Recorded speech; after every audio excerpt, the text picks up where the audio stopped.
Hi, let's talk about books. Gotta get used to this again.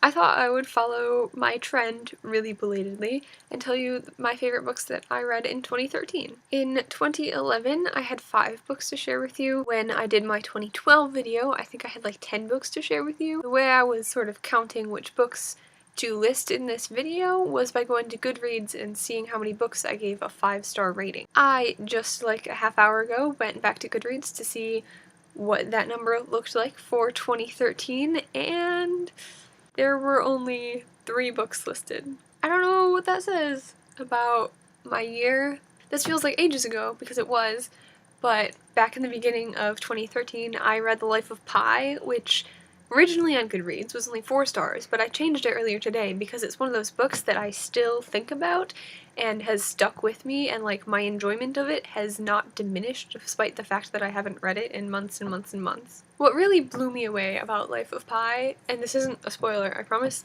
but it's one of those books where you read it the entire time and you're like, this is enjoyable to read, it's making me think a lot, it's a really good book, it's well written, and then you get to the end and it's like, bam!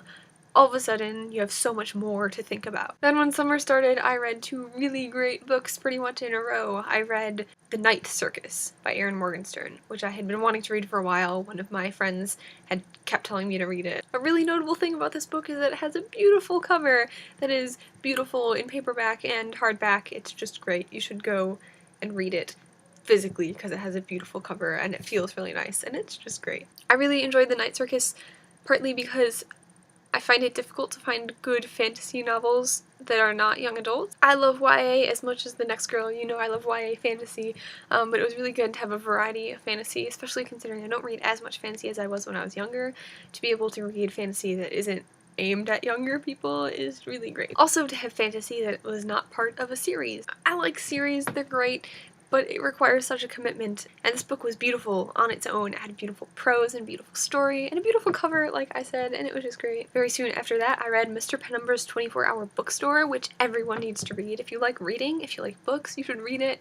My favorite genre of books are like self-indulgent books about how awesome books are, and this was one of those. It was like a super quick read, and it sort of dealt with that old new technology versus old books, physical books kind of thing, and it dealt with it in a cool way, and like it was like hip, like Google was involved, and it was really, really fun, and I super recommend it. It was really interesting. It was like a bit mysterious. I read almost all of it on the plane ride over to France over the summer, and it was just wonderful. So I super recommend all of those books. They were absolutely amazing, and now we're like 2.5 months into 2014, and hopefully I'll be reading more than 3 really great books over the course of the year.